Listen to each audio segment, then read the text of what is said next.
Muy buenas noches para cada uno. En especial quiero saludar a los que ya están conectados ahora viendo el programa.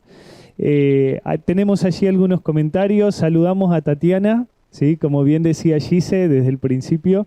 Estamos contentos, Tati, de que nos puedas estar acompañando también por este medio. A Renzo, también que pone allí su saludo. A Claudio. Estamos contentos porque este espacio que se ha brindado durante estas noches es un espacio entre familia, un espacio donde podemos compartir acerca de la mayor prueba de amor que el cielo hizo por vos y por mí. Y de eso se trata la Semana Santa. Por eso saludamos a los amigos que también están sintonizando esta transmisión. Quizás alguno de ellos cayó y dijo, bueno, justo está el programa, vamos a ponerlo allí. O quizás otro lo va a ver descontinuado a este momento. Pero lo más importante es el mensaje que Dios tiene hoy para vos. Y quizás para beneficio de todos, el día de ayer, Gise nos compartía allí junto con Becky desde el principio un poco la idea que tratamos aquella noche, el día de ayer. El día de ayer repasábamos cómo Dios desde el principio nos busca, cómo Dios insiste por los seres humanos, cómo Dios muestra su amor y su cariño hacia nosotros. Pero también vimos cómo muchas veces el ser humano rechaza ese amor, rechaza esa intencionalidad de parte de Dios. Y lo vimos especialmente con un personaje, con el personaje bíblico conocido que es Judas. Quizás el ejemplo del rechazo a ese amor. Pero no nos centramos el día de ayer en esos aspectos negativos de la vida de Judas, sino en las tantas oportunidades que el Señor le dio para salvarlo. Uno de los discípulos de Jesús, tan cerca físicamente de él, que compartió tantos momentos, pero tan lejos en lo que verdaderamente importaba, su vida y su relación con el cielo. Es por eso que hoy quiero que podamos reflexionar en una palabra. Que les soy sincero, me ponía a pensar en la semana, ¿qué significa la palabra salvación? ¿No? Porque solemos hablar y solemos decir, ¿no?, de que en la Biblia encontramos esta palabra, pero verdaderamente, ¿qué significa la palabra salvación? Y te invito, si vos tenés tu celu acá a mano, podés googlearlo. Hoy todo lo podemos aprender en la web. Así que, ¿qué significa la palabra salvación? Si vos buscás allí en Google, te van a aparecer dos definiciones. Y hoy te quiero leer la primera que aparece. La primera que aparece dice que salvación es la solución a un problema grave, ¿sí? O ser libre de algún peligro, ¿sí? O de alguna situación que es difícil o compleja. Eso significa salvación en nuestro diccionario. Ahora yo te pregunto, en base a esta definición, ¿alguna vez te sentiste en peligro? Pensá, ¿alguna vez te sentiste en peligro y fuiste salvado? Yo recuerdo quizás algunas con el auto, ¿no? Las veces, quizás varias, y podríamos sumar varias experiencias en las cuales yo iba en el auto, iba con mi esposa, con Chechi, y en eso, cuando voy a doblar, me encuentro con un colectivo y era verlo al colectivo simplemente en unos metros, y gracias a Dios, porque el colectivero apretó el freno, que hoy puedo estar predicando hoy con vos. Pero, ¿de cuántas cosas el Señor Dios nos ha salvado? ¿Pensaste en aquel momento? Quizás estás enfrentando algún problema de salud y quizás has pasado por internaciones y momentos muy complejos y de los cuales el Señor aquí te tiene con vida. Quizás has pasado por algunas otras situaciones, no necesariamente tan extremas como estas, pero que has visto la salvación o has sido librado, ¿no?, de aquella situación que era compleja. Saben de que el 5 de agosto de 2010, y quizás algunos de los que están escuchando van a recordar esta historia, porque fue la tapa de todos los diarios y de todas las revistas y de todos los noticieros. El 5 de agosto de 2010 hubo un derrumbe en las minas de San José que dejó sepultado, ¿recuerdan? ¿A cuántas personas? 33 mineros. 33 mineros fueron sepultados allí en esa mina, ¿verdad? Ubicado a unos 30 kilómetros del noreste del país, en la ciudad de Copiapó, ¿sí? Allí en Chile, se derrumbó esta mina y obviamente impidió la comunicación con esos 33 mineros con la gente del exterior.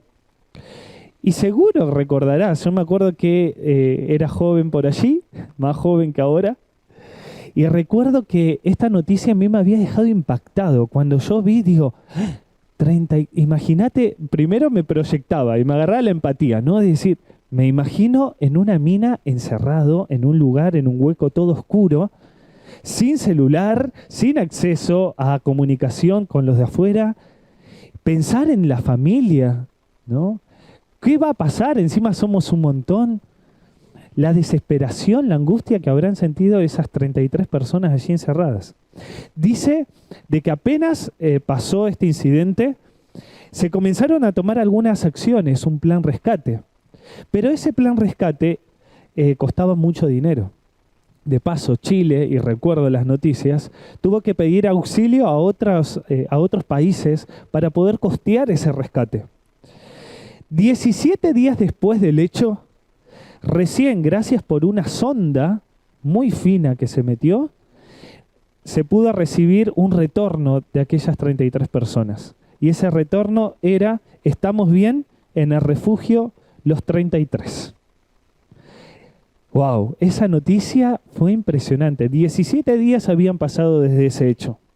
Esto llenó de esperanza a todo el país y aún más. Mucha gente empezó a sumarse a este plan rescate. Incluso nuestra iglesia adventista tuvo un campamento allí en el lugar, orando o haciendo cadenas de oraciones incluso para poder sostener y acompañar a estos 33 mineros. Es interesante porque incluso que el gobierno anunció que se estaban tomando medidas y todas esas medidas y ese plan costó $22 millones. Así, poquito, nada más, ni nada menos. $22 millones. Compraron unas perforadoras grandes que pudieron ir cavando de a poco en la roca y de paso se hacía solo 20 kilómetros cada 24 horas. Así que ese proceso duró más de 70 días.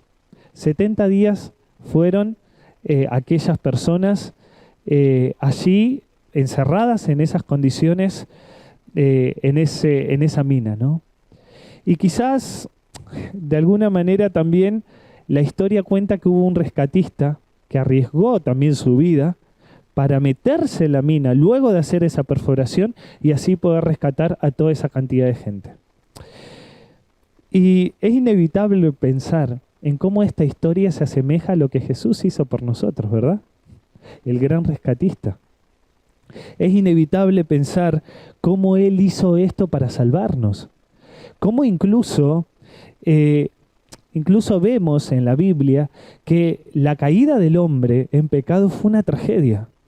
Una tragedia que de alguna manera desconectó el cielo y la tierra. El ser humano encerrado en una gran mina por algo llamado pecado, entre paredes oscuras. Este plan automáticamente, ni bien surge incluso el pecado, ya estaba pensado por Dios desde antes y fue ejecutado rápidamente. Se abrió un camino de reconexión, pero hubo un rescatista que se tuvo que meter en la cueva con toda la humanidad para sacarnos de allí y para darnos esperanza. Por eso es inevitable hablar de la salvación en aquel momento. El ser humano no se puede salvar a sí mismo, mi amigo, querido. No nos podemos salvar a nosotros mismos. Necesitamos de un Salvador, necesitamos de un rescate, necesitamos de un rescatista. Y eso lo dice el Salmos 49, el versículo 7 y 8. Si tenés tu Biblia, búscala por allí. Ninguno de ellos, dice el Salmo 49, versículos 7 y 8. Ninguno de ellos, de ninguna manera, podrá redimir al hermano, ni dar a Dios su rescate, porque la redención de su vida es de gran precio y no bastará. O sea, ¿qué quiere decir este texto? Que ningún ser humano puede salvar a otro. Nadie igual lo puede hacer. Solamente Dios, hecho hombre también, compartiendo esta naturaleza, pudo salvarte a vos y puede salvarme a mí. Pero cuando hablamos de salvación y vamos a la Biblia, la salvación es mucho más que rescate. Y quizás a veces solemos rebajar el precio de lo que significa la palabra salvación. Incluso en la Biblia vamos a encontrar que se habla mucho de salvación. De paso, es la nota tónica, la palabra clave de toda la Biblia. Pero salvación significa más que rescate y significa salvar, significa sanar, significa proteger, significa perdurar, significa liberarme de aquello que me está atando. ¿Vieron? Cuando estamos atados o libertad. Significa perdonar. Significa dar victoria de los pecados morales o de aquella cosa que me está esclavizando, de aquel vicio que me está atando, de aquella condición en la cual quizás hoy me encuentro y me encuentro quizás entre la espada y la pared. No sé si te ha pasado. Todo eso significa salvación en la Biblia. Ante la complejidad del pecado, lo tan complejo que es y lo tan triste que son sus consecuencias, vamos a ser más específicos. La salvación es mucho más que incluso todas estas palabras. Y quiero llevarte a reflexionar hoy en lo que significa el precio de lo que Jesús hizo por vos. Significa, ¿cuál es la actitud de Dios ante nuestra realidad, ante lo que nos rodea, ante el pecado hoy en el cual estamos sumergidos, ante esa cueva que nos encontramos? ¿Cuál es la actitud de Dios? La actitud de Dios la vimos ayer. Una de ellas es buscarnos. Dios es experto en encontrarnos. Es experto en buscarnos continuamente. Salvación también significa de un Dios que nos levanta de nuestra condición caída. No nos deja como estamos. Es un Dios que nos transforma. ¿Cómo lo hace? Eso es increíble y es un milagro.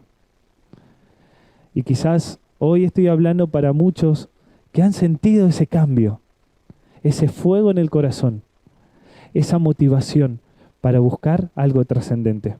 Salvación significa que Dios nos imparte conocimiento para reconocer nuestra condición. Algo que se llama también arrepentimiento. Un Dios que obra en nuestra mente y que nos ayuda a poder darnos cuenta del pecado, de la oscuridad. Salvación también significa de un Dios que nos ayuda mediante su Espíritu Santo para darnos entendimiento en nuestra cabeza, para darnos una conciencia del tiempo en donde estamos viviendo y hacia dónde vamos. También, y lo vemos en la Biblia, salvación significa es ese Dios que nos quiere regenerar. Sabemos que en la Biblia encontramos también un montón de textos de que Jesús viene pronto a buscarnos y que nos quiere regenerar, ¿sí? Darnos una nueva vida. Pero también significa que Él nos va a transformar en un abrir y cerrar de ojos. Todo eso y aún más significa salvación. A veces solemos rebajar solamente la palabra. Rebajamos el precio, pero lo que Jesús hizo por vos y por mí es esto y mucho más. Por eso hoy quiero hablarte de un personaje que comprendió esto, de un personaje que Dios le cambió la vida, que Jesús le cambió la vida. Este personaje se encontraba en un contexto muy difícil. Las últimas horas allí de Jesús en la tierra. En el momento de la pasión de Cristo, Jesús se encontraba en una condición tristísima, y que incluso si leemos el relato allí en Mateo capítulo 27, hasta este texto yo lo tomo con cierto temor. No temor de miedo, sino de un respeto y una entrega que yo veo en Dios para salvarnos. Este personaje es Simón. Y no es Simón Pedro, es Simón el Cireneo. Y solamente se menciona en 3 versículos en la Biblia. Y 3 de ellos están en los Evangelios. Vamos a ir a Mateo capítulo 27, allí el versículo 32. Vamos a encontrar la historia o este versículo que habla acerca de Simón. En Mateo capítulo 27, que pueden acompañar también la lectura, habla acerca de quién es Simón.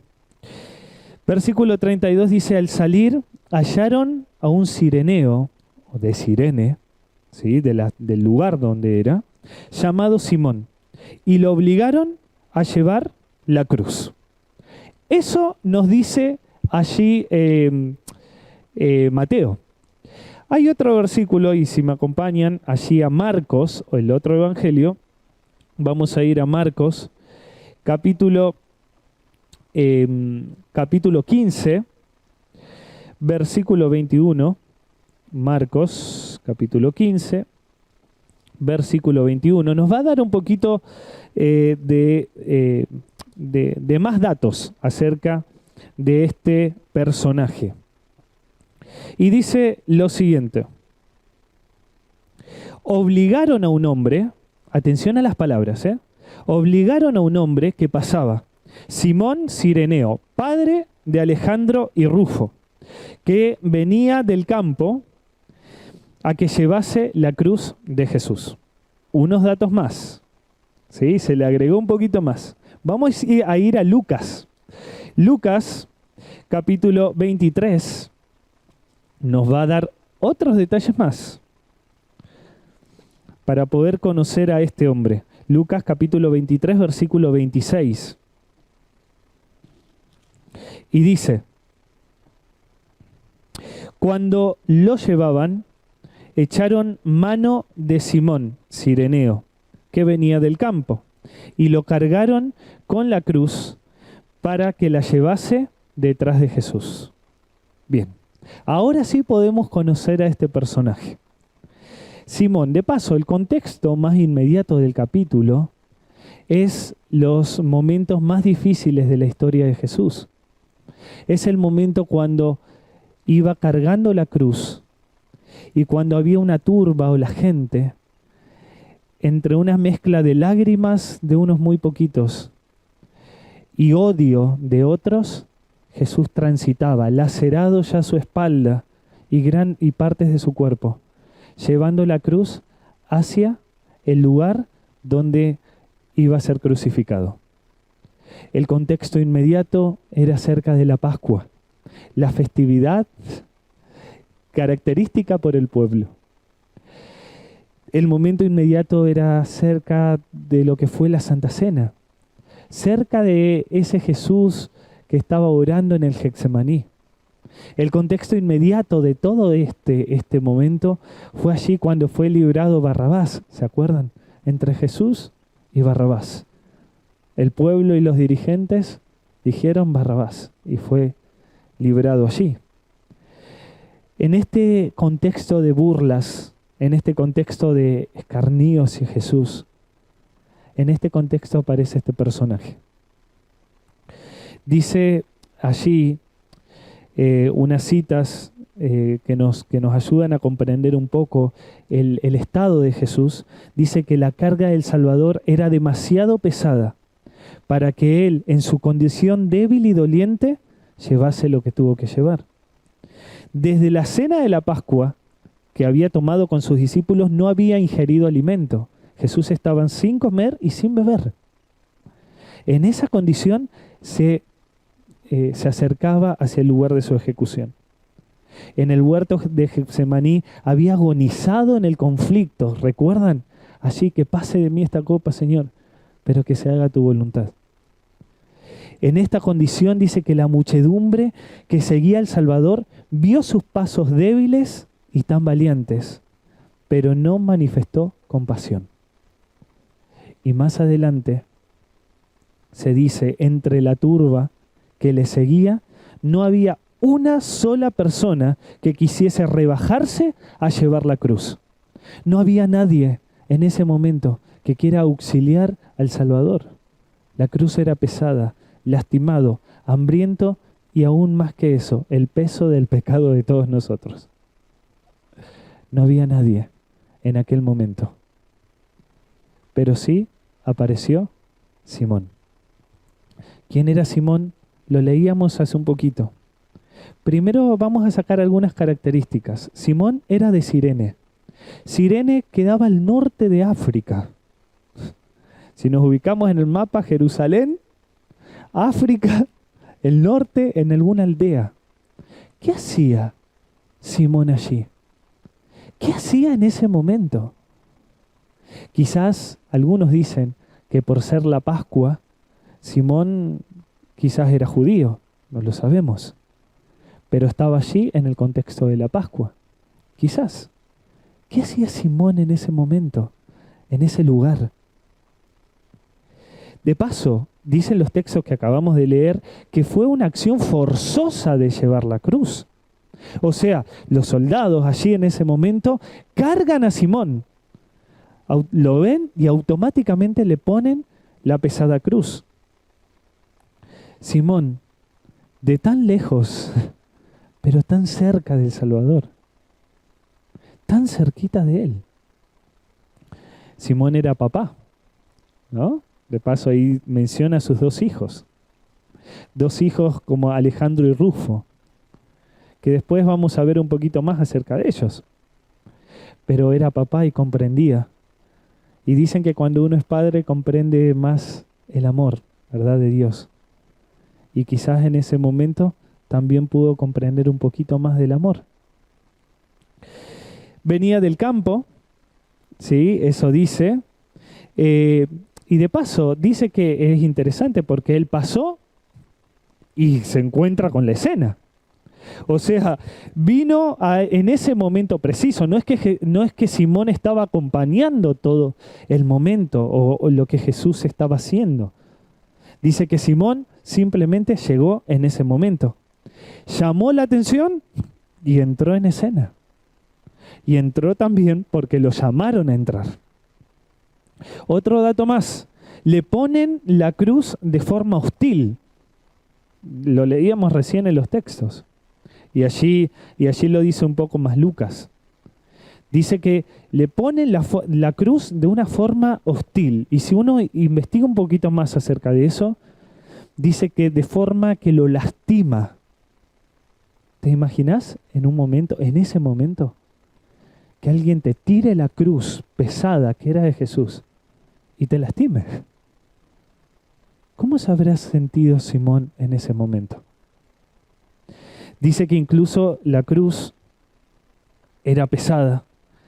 Toma esta responsabilidad Simón, pero no sé si notaron la última parte del versículo de Lucas que leíamos.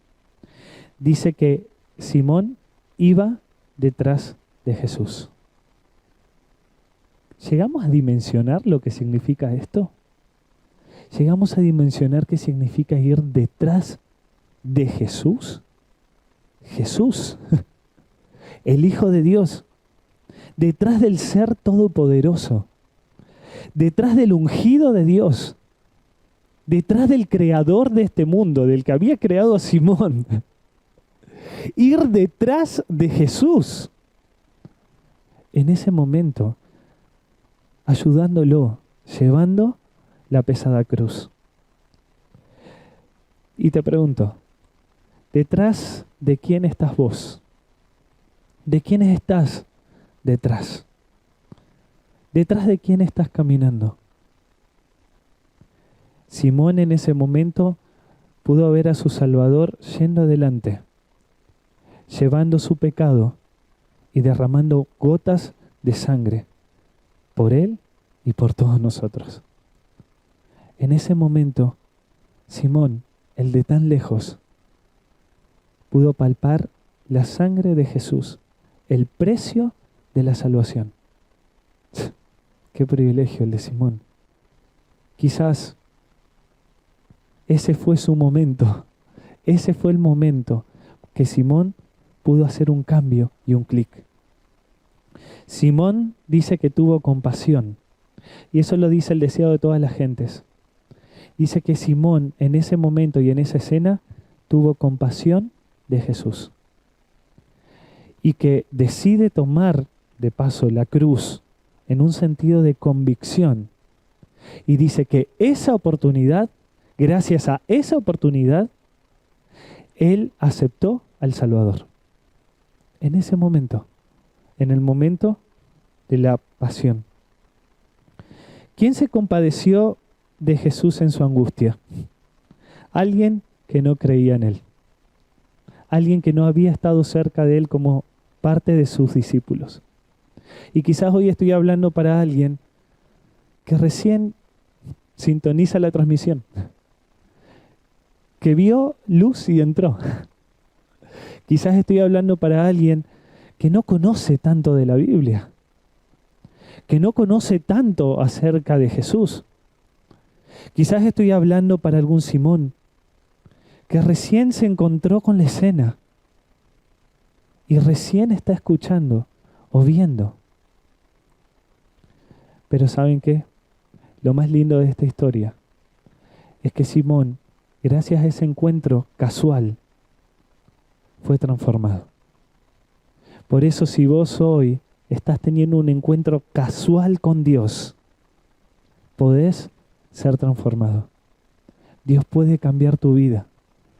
Dios puede darte una nueva posibilidad. Dios puede darte una nueva visión. Dios puede ayudarte con aquellas cosas que no podés. Si decidís caminar detrás de Él. Él es el que abre el camino. Él es el que va adelante.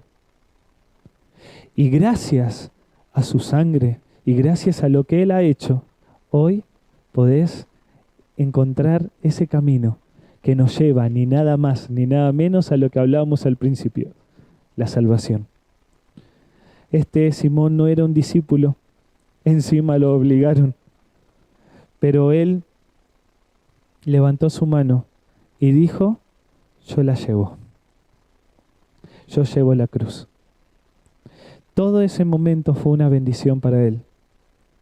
De tan lejos, pero tan cerca.